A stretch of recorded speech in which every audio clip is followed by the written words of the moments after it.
towards the end of the game, so we have the fall of Babylon today and a number of other things. So let's go ahead and get started with chapter 18, verses 1 through 8. It's on the New Revised Standard, runs a little bit onto the next page, and culminates at the top on the next page. So who would like to read? Stan? Sounds great. Thank you for offering, Stan. After this, I saw another angel come down from heaven, having great authority. The earth was made bright with his snow. He called out with a mighty voice, "Fallen, fallen is Babylon the Great, who has become a dwelling place of demons, a haunt of every foul spirit, a haunt of every foul bird, a haunt of every foul and hateful beast.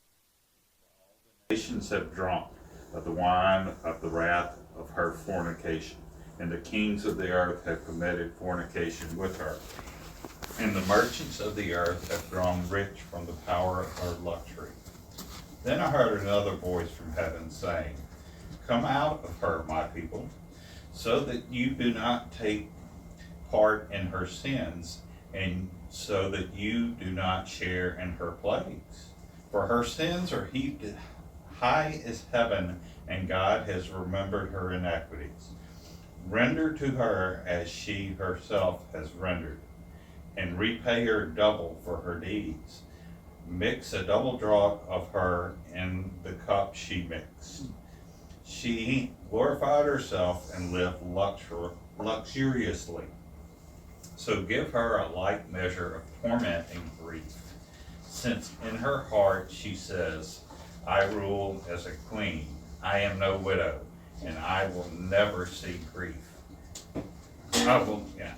Therefore her plagues will come in a single day, pestilence and mourning and famine, and she will be burned like with fire. For mighty is the Lord God who judges her." Ooh, the word of the Lord. And I decided, I actually went looking for images of like fallen Babylon, and the most common ones are like really gruesome and over dramatic in my humble opinion. Yeah. So I just grabbed a picture of the Forum of Rome. Because, it did eventually come to naught. So here we're beginning to get. Are you sure? Well, that is that question. Like, is it really gone? No, it's the church. Well, the church is flirting with Babylon, and that's why I'm preaching and talking and thinking about how can we make sure we're not Babylon. What jumped out at people? Anything? As you heard that? Just how much like the Old Testament it is. That's true. Definitely draws on that. I think some of the images of foul birds, I remember hearing stuff like that in the prophets, like, Jerusalem will be the home of foul birds. If you walk on campus, there's evidence of foul birds. There's a light pole that's straight from top to bottom with foul bird. It seems like the placement for Revelation should actually be at the end of the Old Testament to me, not at the end of the New Testament. Oh, okay. Oh, is it clicking? Okay, sorry. It does. I think it's drawing attention to a certain idea about God's justice, and that it's going to be, you're going to get what you deserve, basically. And then some. And then some. Maybe so. Fair double. You brought up that with this concept of time and how evil is this for this time or this time, but it also talked about retribution in a day. So perhaps maybe the focus on it is, I think most of us can conceptualize something happening in a time period. But then when it becomes vague, it's very hard to wrap your head around. Mm-hmm. So even with the evil, it was encapsulated, but even with good, it's encapsulated. So I think it gives people, closes the circle. So I think maybe it helps people when we say something vague like, this too shall pass, it's like, yeah. Right. Or this, and so we all are very bound by time. So go to the doctor, how long will it take me to get better? And so I think maybe that's a time thing where it's looking at good and those times almost as the same thing. I think it's more for people to understand, be able to grasp onto the concept that yes, good will prevail. Yes, bad things happen, but good things prevail, and gives something concrete. Actually, I think that's really good insight. Because even thinking about what I was pondering as I wrote the sermon a little bit, I got in there that notion of undefined fear, right? Yeah. So yes, you're right. It's easy to say, and when the time is right, this too shall pass. In the fullness of time, we sometimes say, and that can become so. It starts to feel like there's no substance to it.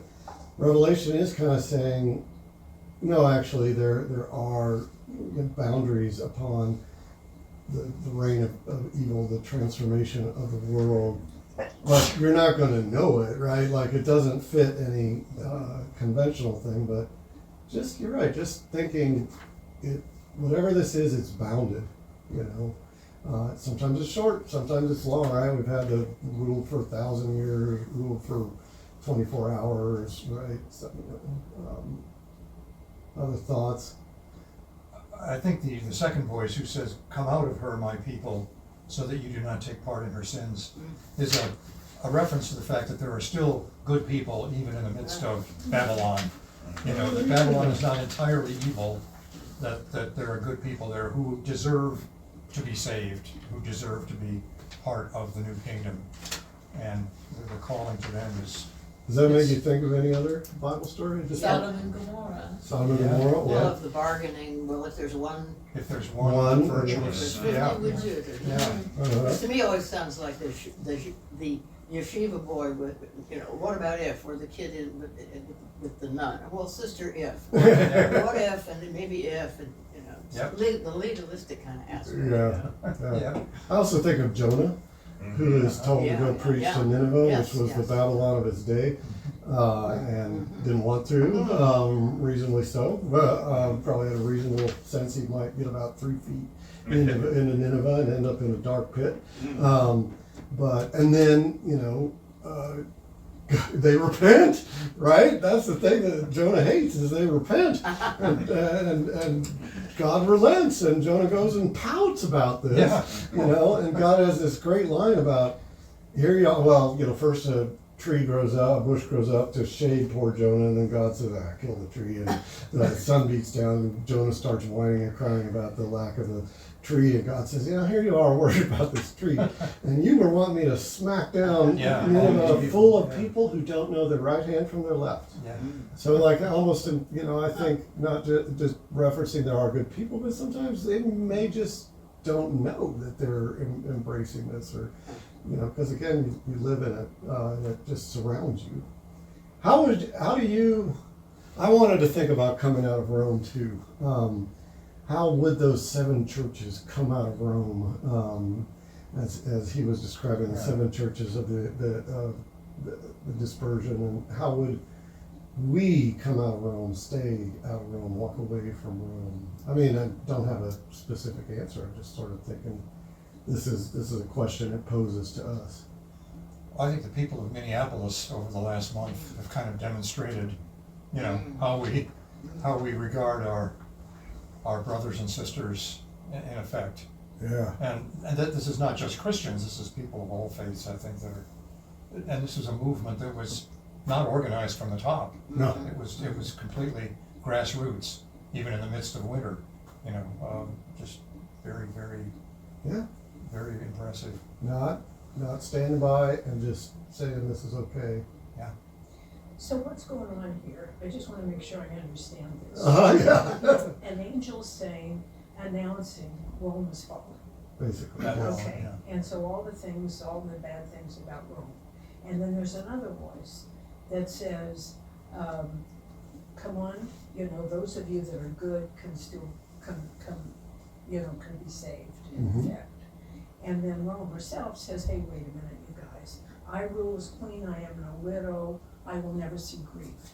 It's like, I'm still king of the walk, I don't get where you're coming from, I don't accept Mhm. this, what you're saying, that I've lost it all. Mhm. I don't accept defeat. Mhm. And then that's when, and I really resent the fact that Babylon is always a woman. I was thinking the same thing. Fair I enough. mean, that Absolutely sucks. fair That's, enough. uh, Absolutely. Well, I it's know, not- it's the yeah, whole Bible, but That's still. Yeah. absolutely fair enough. Yeah. I'm not gonna excuse it. It And is a metaphor I'm glad doesn't work anymore, so I don't think we have to take it as the best way to represent this.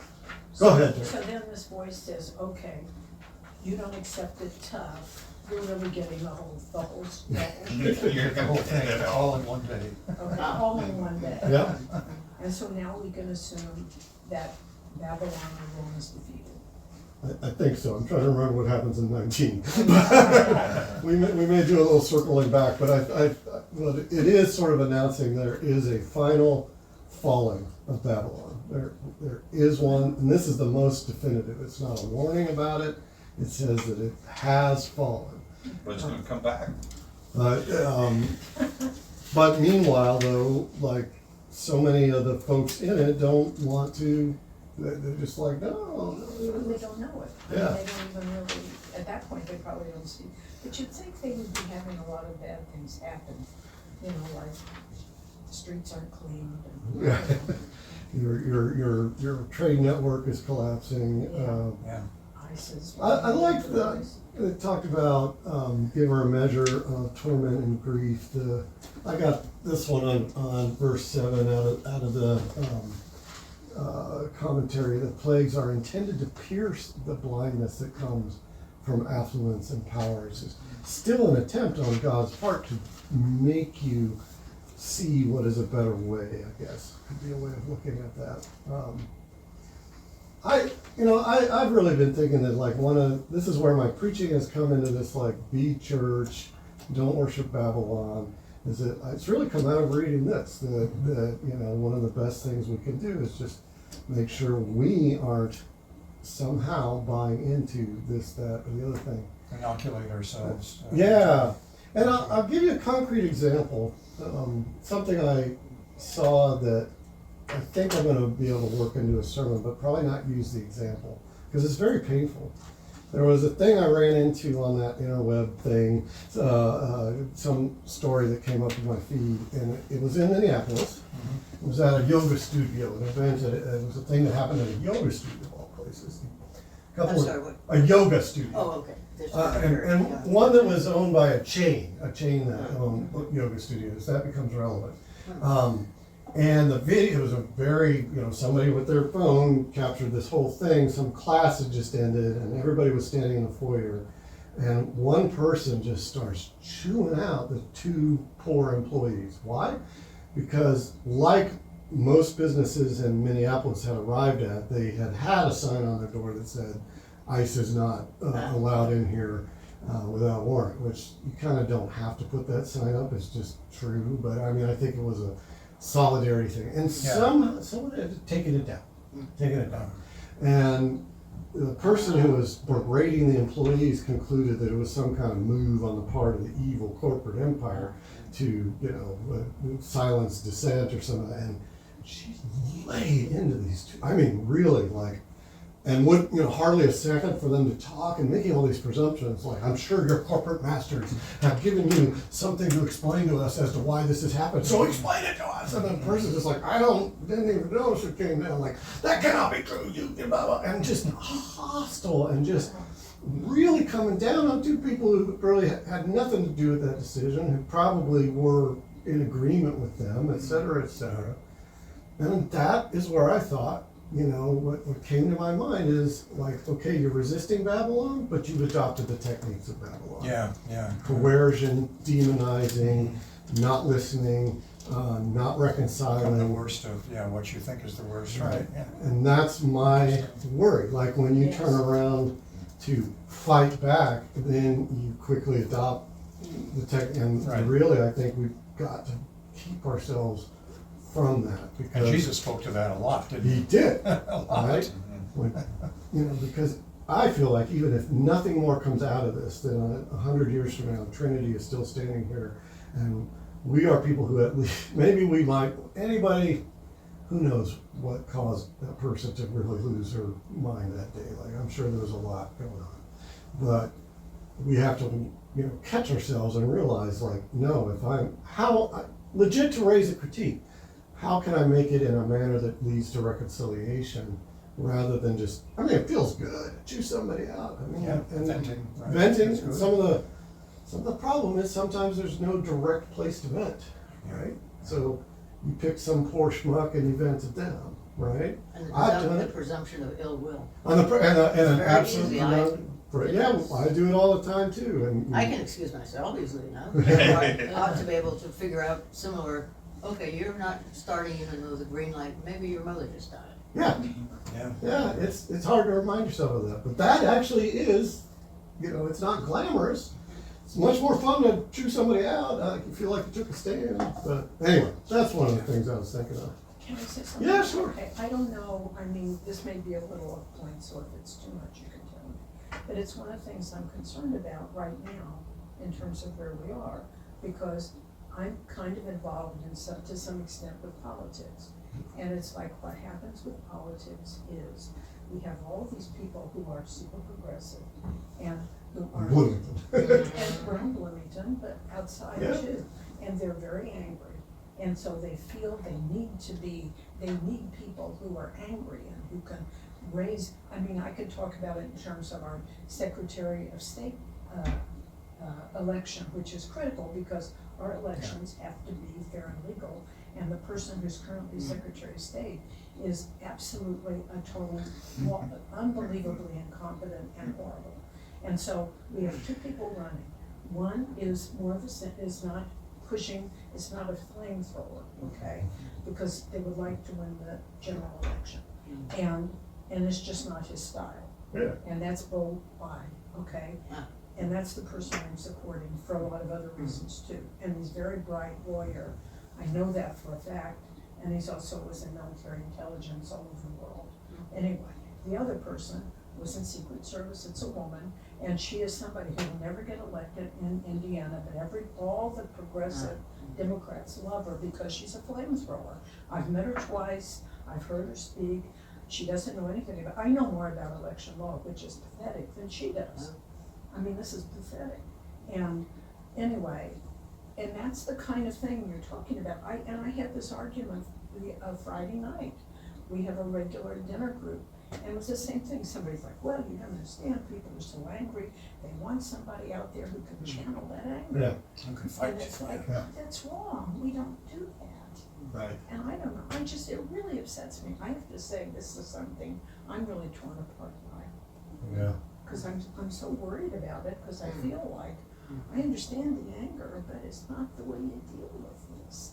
Not the way we're called And to it's the do it. general election that's going to make the difference, really, ultimately. That made me think of as drinking of the foaming wine. Like, and wine, what a great metaphor, because the wine economy was pretty much controlled by Rome very directly. And we talk about having a free market, but let's face it, there are lots of ways in which industries like try to reduce the freedom of that market a little bit. It's just constantly. And what was it we used to joke about when I was a consultant, like trying to make sure we didn't have to go through the horror of competitive bidding. Whenever possible, your goal was to have a client who just went to you, because, oh my gosh, competitive bidding's awful. But that's a free market, but by golly, we didn't really want to participate in that market.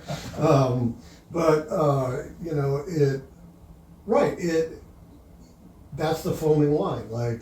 This is the only way to do it, and it feels good, like drinking a glass of wine.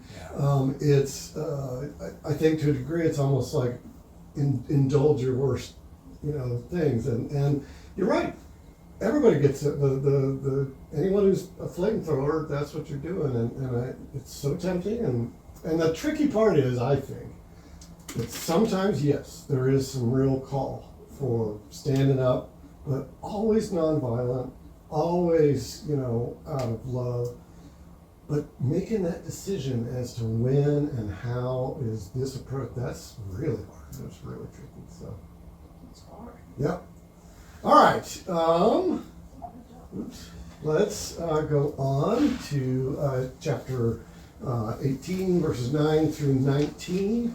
Now we have lamenting of this fact. Who wants to read this next section?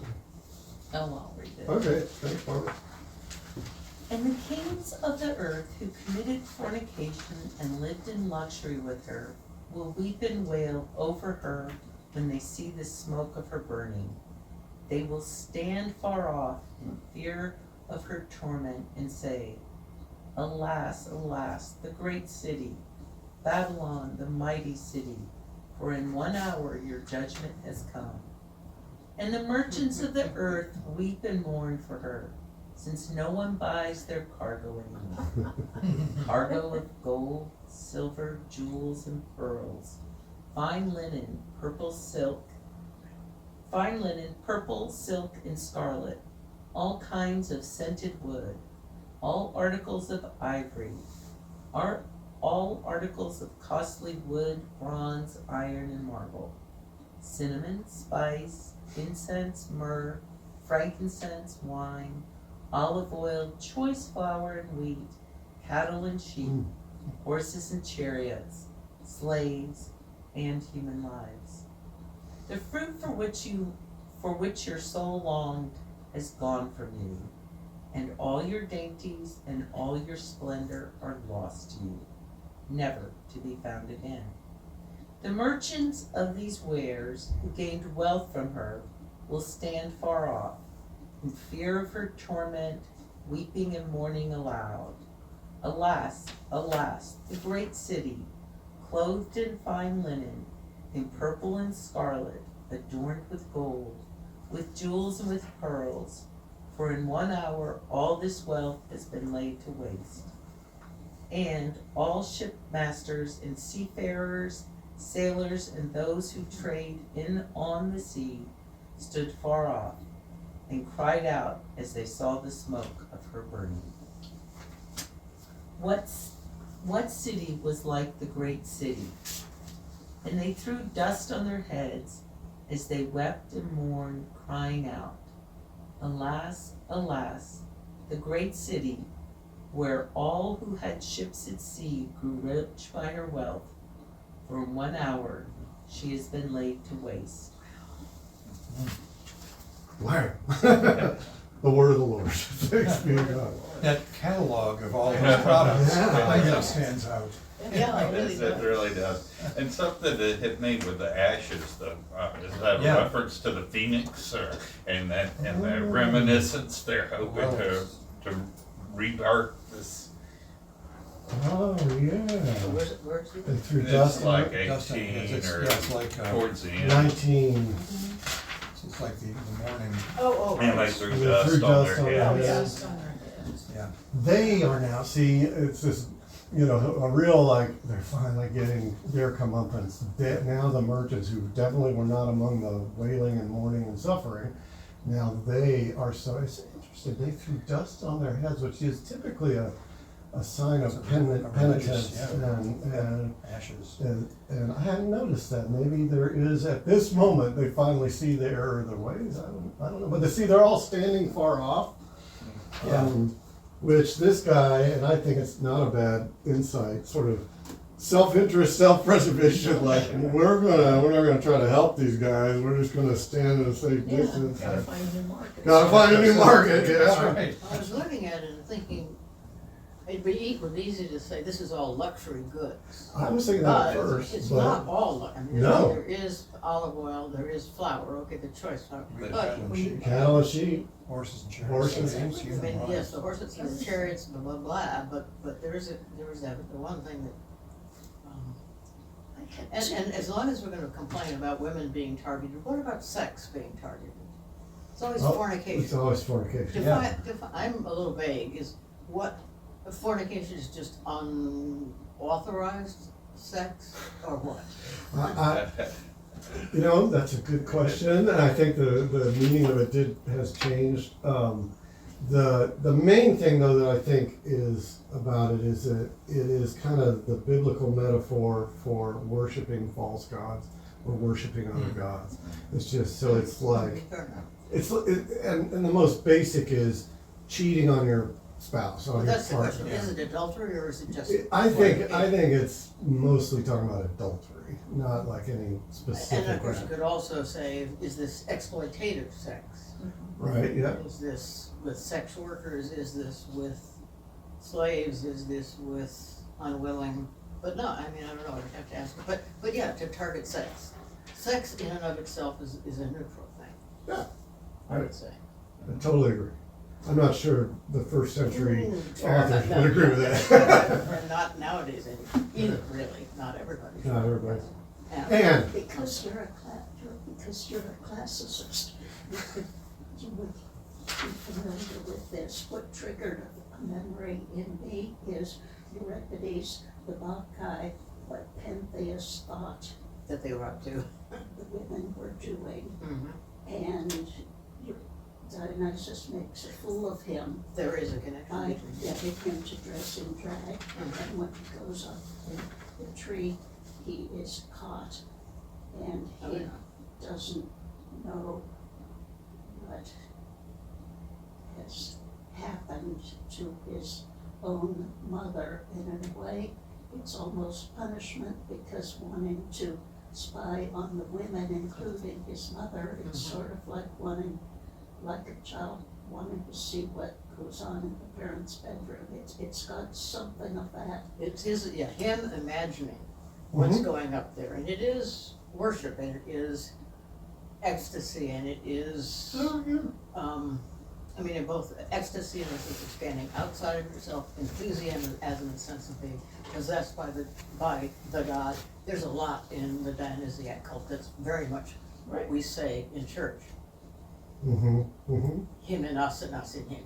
yeah, But yes, he assumes if they're connected. The presumption is that, yeah, women and sex, that's dangerous, because of course it is. I mean, that's the part you gotta remember, is that they're not lying when they say it's. They're not lying when they say women can get men in trouble. I also thought of something else. One that's a little bit rebellious, but the only part that it has in common is the catalog. Does anybody like John Masefield, the poem Cargoes? Because it starts out Queen Quirine of Nineveh, etc., and then it lists all of the long lost silk and ivory Cargo and ships, spices, yeah. etc.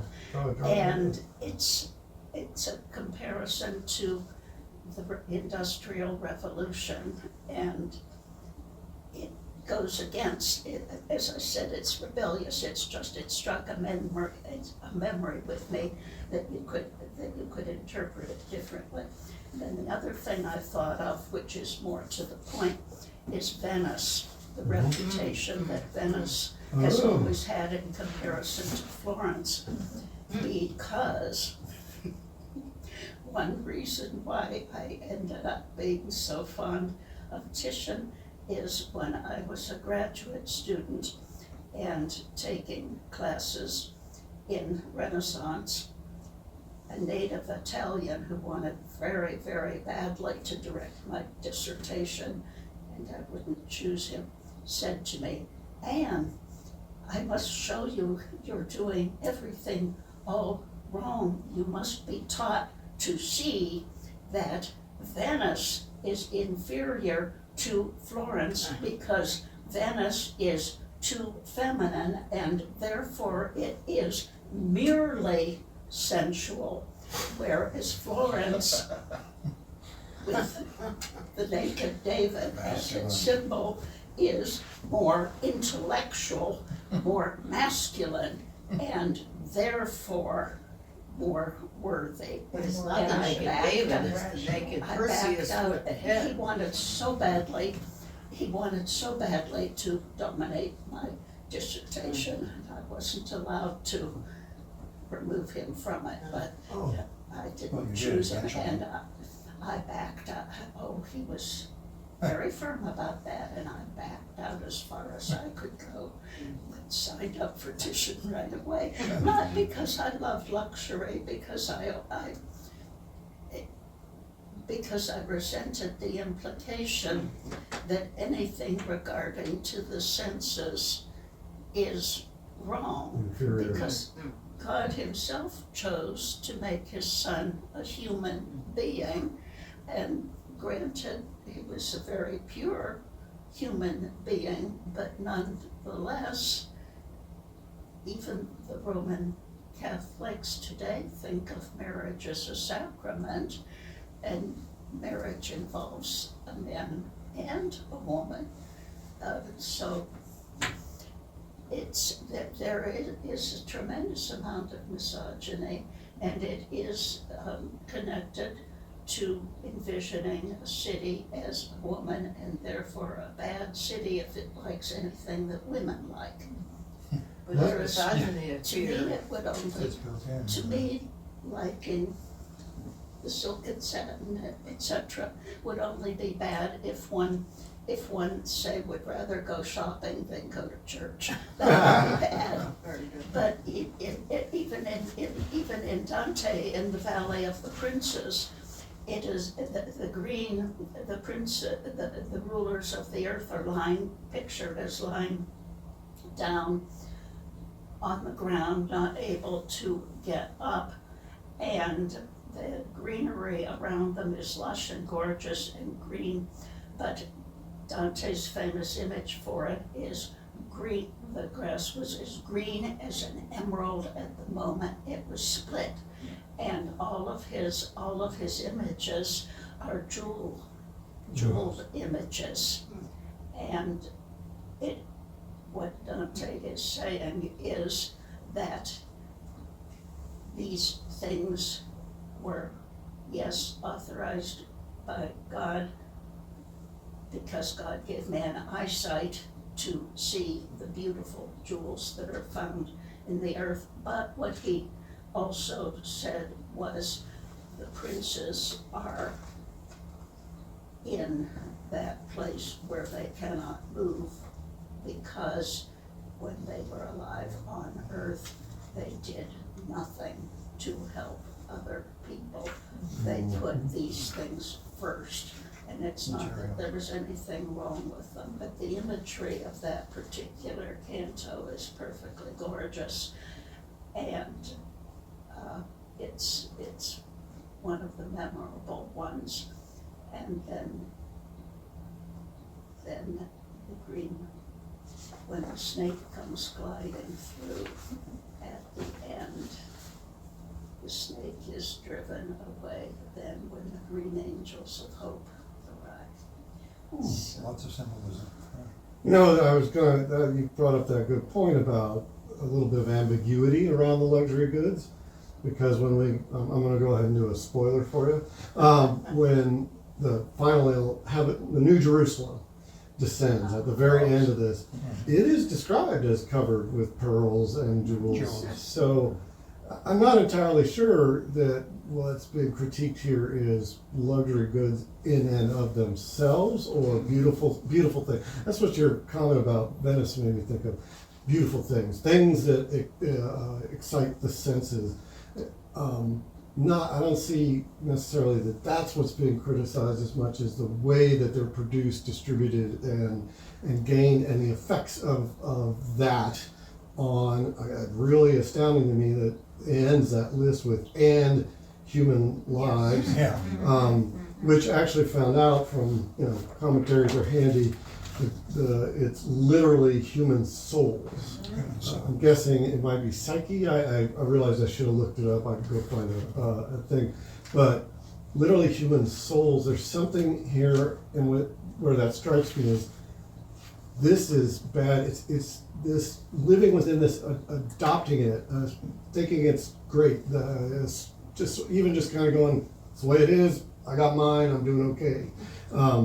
has an effect on your soul, that this, this is not the way we're intended to live. So you look like lots of things are popping in your mind. Well, I looked up what does fornication mean. Okay, thank you. And then I kept looking because I didn't like any of this. Until I got one that really made sense. Okay, And it said, originally, in the Old Testament, which would be with Jewish faith, Mhm. fornication had the sexual connotation, but it also was idolatry. yes, So, and that as people moved forward and interpreted, they left out the idolatry. Then when you look at them talking about all these things that might be bad, you can think back to the golden calf, you can think back to a lot of things that would make sense why they would be mentioned, and then perfectly reasonable that New Jerusalem would come down with all these wonderful things because they're used in the correct manner. right, exactly. So I just thought that was interesting, and it happens a lot with translations.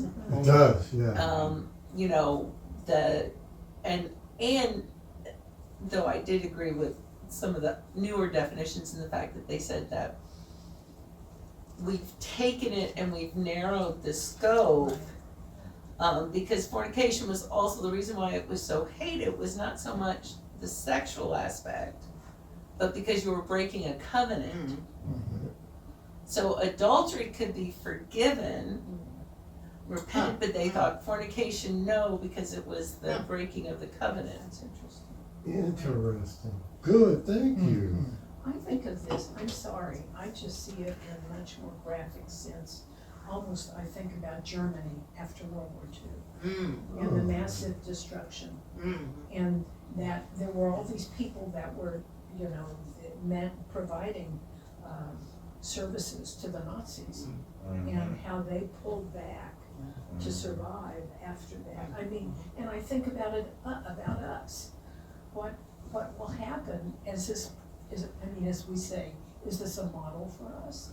Right. And so if it is, does this mean then all this, I don't know, I can't even put words to it. It's almost like the sense that all that we have can be laid waste either by the Chinese or by some massive, which would be more, sort of cosmically makes sense, some kind of climatic disaster that would sort of, the world, the seas would open up, the earth would open up, New York, Washington DC, Mar-a-Lago would all be underwater, that's kind of what I see here.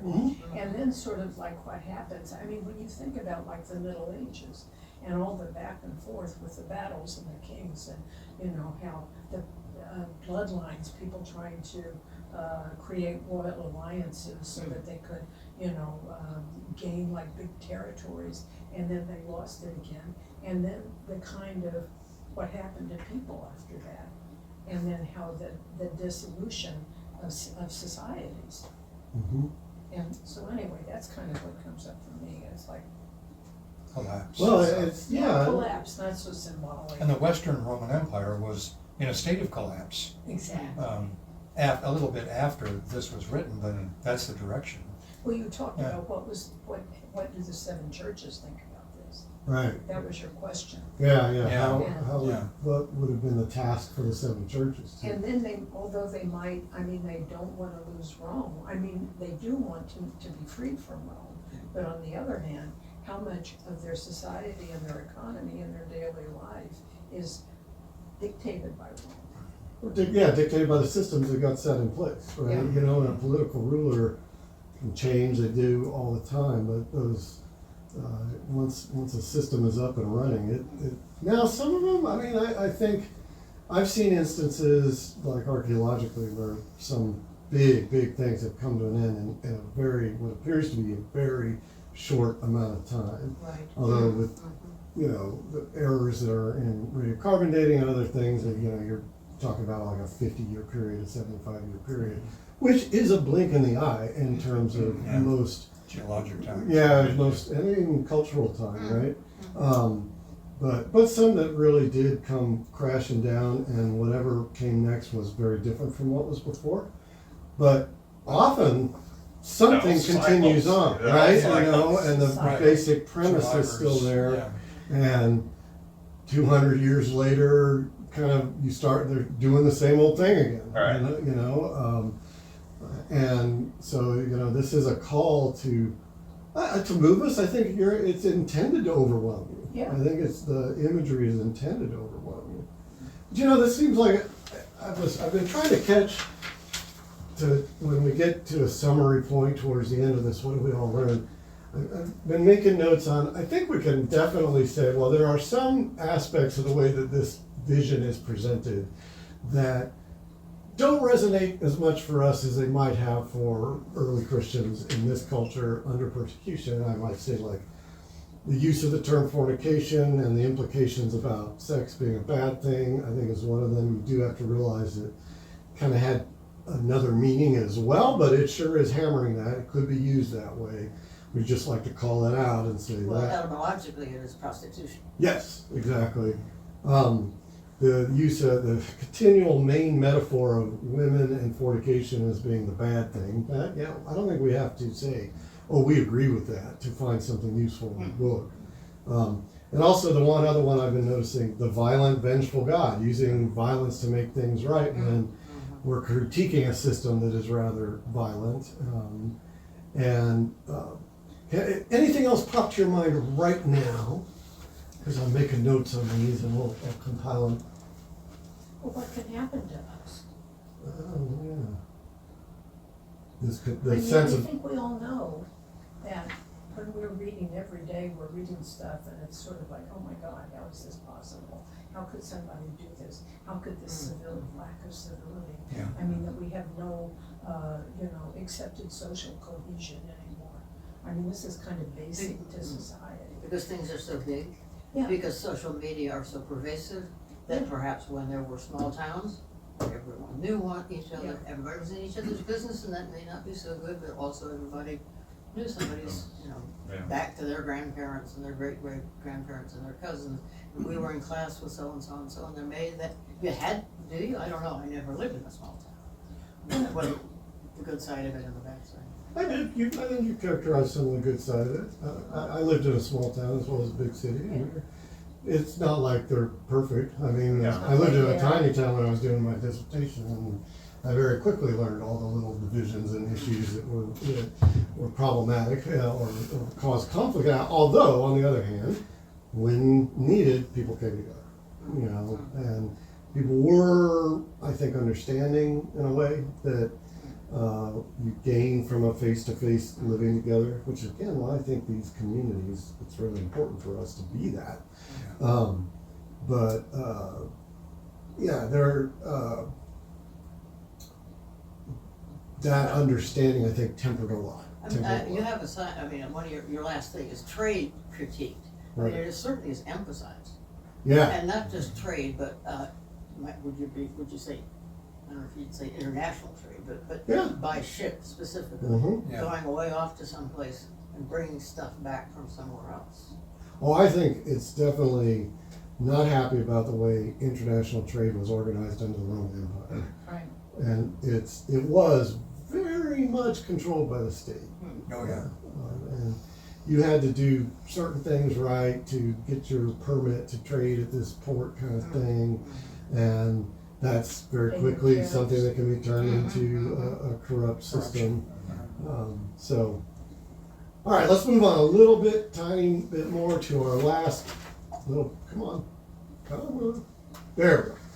The judgment of Babylon. All right, who wants to read this last little passage? Rejoice over her, O heaven, you saints and apostles and prophets, for God has given judgment for you against her. Then a mighty angel took up a stone like a great millstone and threw it into the sea, saying, with such violence Babylon, the great city, will be thrown down and will be found no more. And the sound of harpists and minstrels, of flautists and trumpeters will be heard in you no more. And an artisan of any trade will be found in you no more. The sounds of the millstone will be heard in you no more. The light of a lamp will shine in you no more. And the voice of the bridegroom and bride will be heard in you no more. For your merchants were the magnets of the earth, and all nations were deceived by your sorcery. And in you was found the blood of prophets and of saints and of all who've been slaughtered on earth. Woo! Woo! Put that on your tombstone. No more, no more, no Lord, more. let that repeating. No more. By the rivers of Babylon. Yeah, yeah. Let that repeating no more, no The more. harpists and the no minstrels, more, and no they made us Heard no play. more, will be found no more. No more. Yeah. Man, I can almost hear it chanting. Heard no more. And you can hear a choir singing that. Yes, You know, yeah, dirge actually, you really can. Yeah. with crashing organ in the background. Thoughts, things that jumped out on folks. And, I hear the ending of King Lear. oh, Oh, Shakespeare's King Lear. okay, and how so? Yes. Since I can't remember the ending of King Lear that well off the top of my head. Sorry! I should have. Anyway, go But ahead. I was also, it sounds so vindictive to me, frankly. But Yeah. then also I was thinking, because of the emphasis on trading and being with other countries, I was thinking the very best Macbeth that I ever saw was Japanese. It was Kurosawa's Throne of Blood. Ooh. Great film. And Lady Macbeth is very young, very beautiful, very, very, very seductive, very clever, and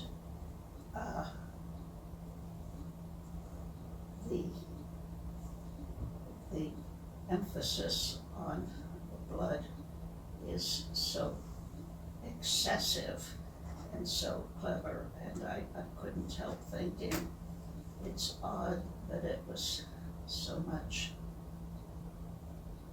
stronger and more convincing than most of the modern Macbeths that I have seen.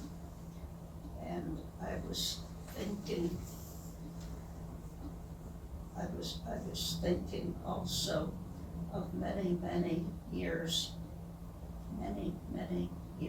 ago, the Roman Polanski Macbeth, the film, that trashy one, was brought about because Polanski's wife Sharon Tate was murdered. She was pregnant and murdered, and he wanted to get it out of his system, so he did a Macbeth. And Dave and I wondered whether to go see it or not, because we heard that it was famous for the nude scene. And so we thought, well, but it's sponsored by, the film was sponsored as a Halloween offering by Notre Dame. University. You can imagine the audience. What made my blood run cold was nothing that I had expected. I had thought maybe the young people in the audience would snicker over the nude scene. The nude scene was done beautifully, and the pale skin made her look ghostly. What made my blood run cold was all these lusty but intelligent young men on Halloween were laughing and laughing and laughing. What made them chortle was the murder scenes, because the acting was very bad, and the witches scene also in particular, because the witches were portrayed as very, very ugly, fat, elderly women, and it made me feel embarrassed to be female, and I was very young at the time, so but nonetheless, it struck me as sort of misogynistic. Oh, and sure. and I couldn't help thinking, even though Roman Polanski made rather a trashy film out of it, it was not good. And the students were intellectually right in thinking that it was poorly done, but what upset me almost permanently was the fact that they laughed at murder. They Yeah. were drunk, of course. I mean, Yeah. this was a Saturday They night. thought they had Yeah, been okay. drinking because I mean, there were almost no young women in the audience. They didn't bring it as a date to their dates to it. Yeah. Not the best recipe for good behavior among young men. You know, drink a lot, go see something lascivious, and not have anybody around to temper your idiocy. That's a good point. Actually, one of the things that I do think is maybe Babylon has been most successful at in really, I don't know where I put a number on this, but when I think through the main forms of entertainment that we now consume, right? We all kind of laugh at, oh, these guys used to go to a coliseum and watch some poor Christian being eaten by a lion or whatever. How horrible! But think about all the movies wherein violence is part of the entertainment. Yeah. Yeah. You know, and I have consumed these things. You know, even something like Star Wars that everybody really loves, but the violence in it is Taxi Driver. entertaining. Taxi Driver, That wasn't the first thing that came to mind. Oh, yeah. Clockwork Oh, yeah. Orange. Clockwork. Yeah. Well, those are Orange. critiquing it. There's also Yeah. plenty that are just like glorifying it, like the Marvel movies that have been just such a hit. Yeah, they turn the bad guys into aliens so that you don't have to feel too terrible about them getting blown to pieces. But it's been called. I think a theologian named Walter Wink coined this term, but he may not have. But it's been called the myth of redemptive violence. The notion that violence in and of itself is redemptive. It will actually make things better, right? When we in fact know that the tendency is violence tends to beget a little more violence, right? These are imagined situations where if we defeat the aliens, the violence will be gone forever. But in our own lives, we know that that's rarely the case. That violence actually leads to, you know, a lasting, wonderful peace. And so I think, you know, and I preached a sermon about that way back when I was in Austin, and man, people did not like it. and I realized maybe I needed to nuance it a little bit more. I mean, I thought, you know, and so for one Lent, I decided I was not going to watch any movie wherein violence was used for entertainment.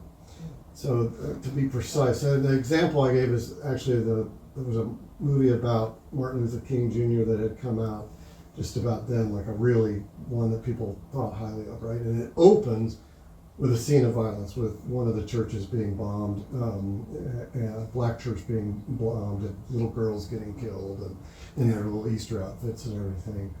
That was violence in the movie, but it was definitely not portrayed as entertainment. Clockwork Orange may be like, you know, you don't come away with a good feeling about violence in that movie, and it's actually kind of saying this is our entertainment, right? But to me, I wonder how that shapes us. I wonder how that shapes, because you watch this stuff as a kid, you just absorb it. And you know, what people objected to my argument was, well, we all know that that's fake. It's just like a release. It's just like imagination. What do you care? Okay, we do know that, but how does it work? And so one Lent I tried to not watch it. It was really hard to find any. It was really hard to find any. Anything that was not. Anything that didn't have even a little bit of violence in it as entertainment. And even some that I was pretty sure wasn't going to have it, had it.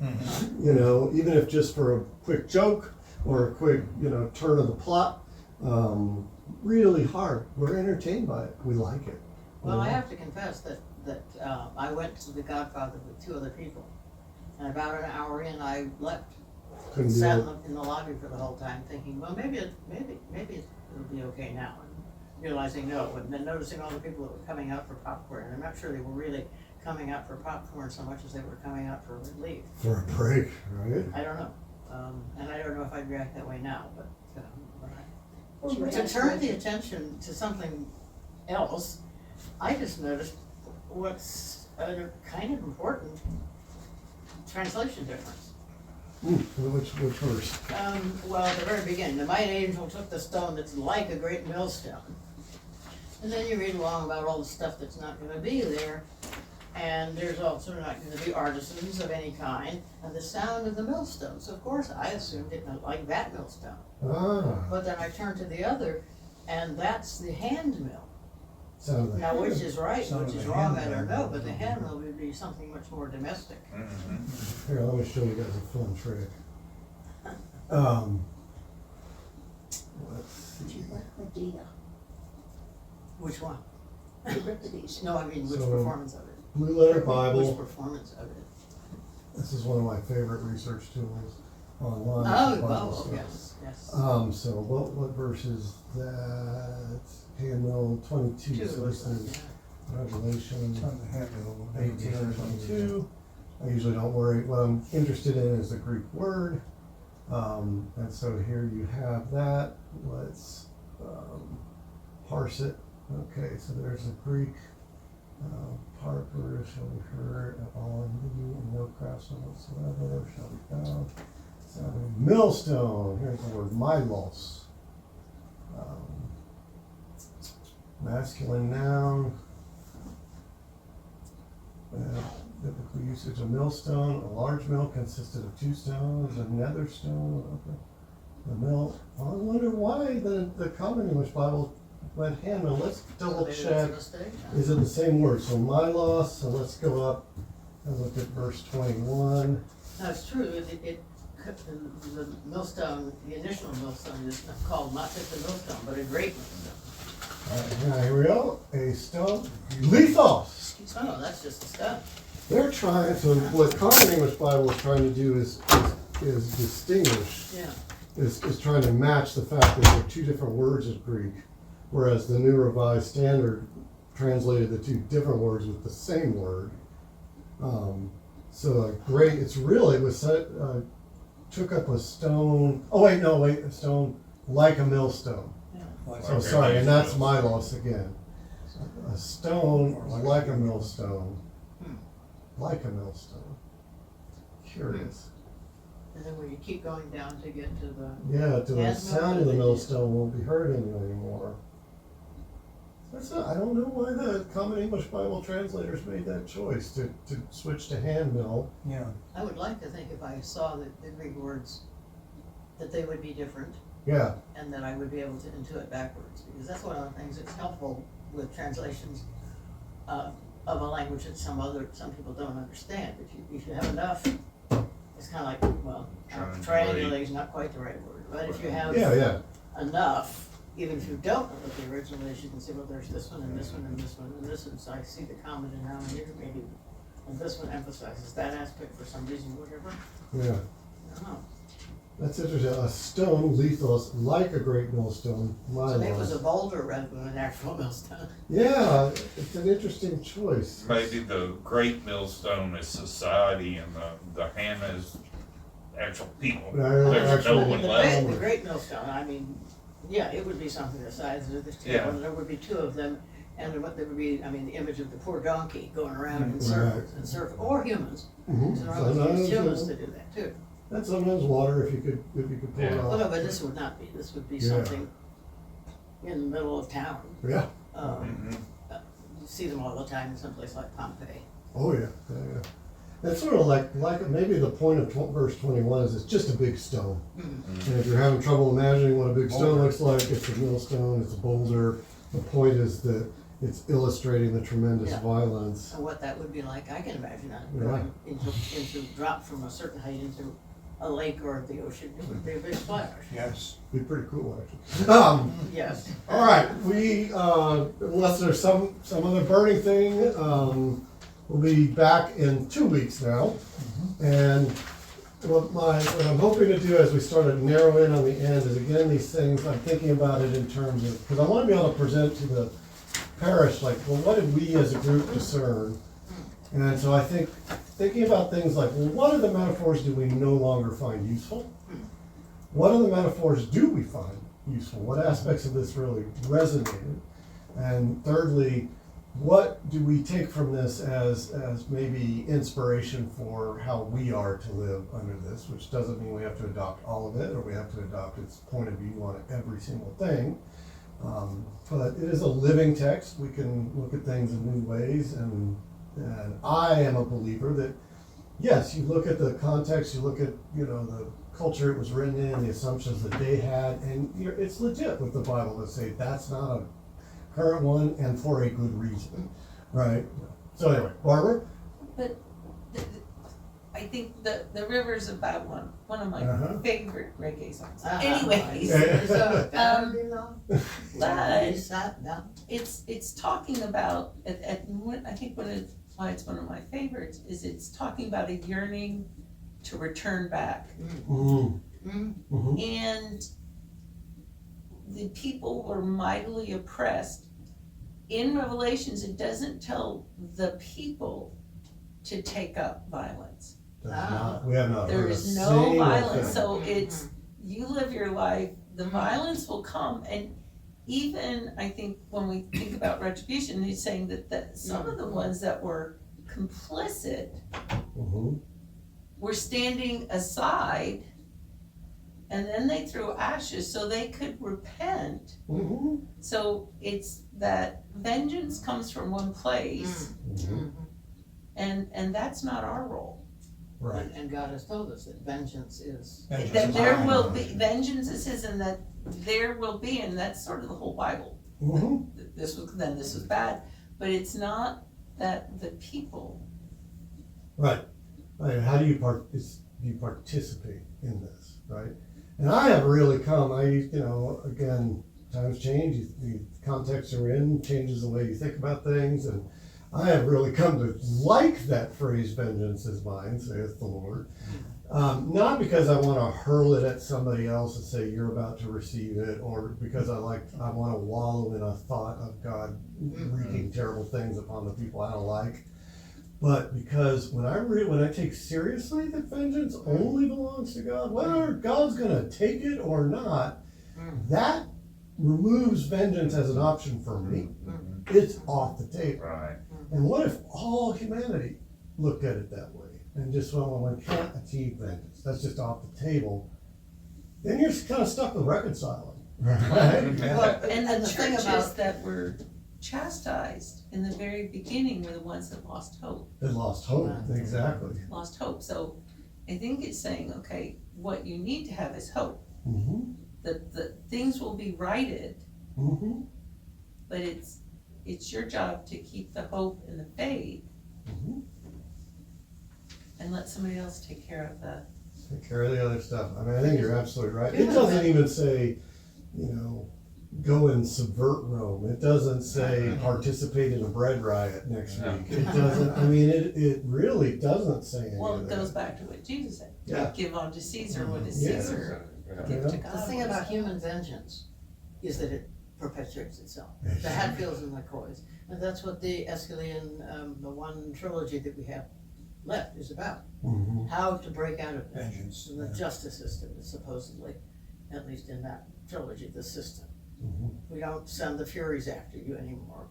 In fact, the Furies, I love this in terms of stagecraft, that the Furies who've been all snaky and everything, they come back wearing dresses that the Athenian audience would have recognized as the way that resident alien women dressed. Is that not cool? I mean, the Athenians were so selfish about their citizenship that they just, Romans were much more generous, but the Athenians didn't. They did allow for resident aliens, and apparently resident alien women had a way of dressing, or were required to, I don't know. But the Furies come out, they have been transformed, they're the humanities, they're the kindly minded ones now. Yes. That is tremendous. And they're to be recognized as the stranger among you, is the point of they appear now in the dress of, so that, a surprising source, for example, of wisdom, which I think like is sort of the mention of Jesus too, and many things is, a lot of times truth, righteousness, good things, new things surprise us. They're from the least expected place. The place that we have rejected as a possible source, so Well, thank you, guys.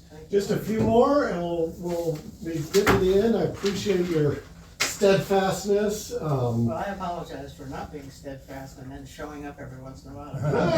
That's okay too. And we have a core, and that's kind of how I envisioned it would probably happen. And because I think this is an important book for right now.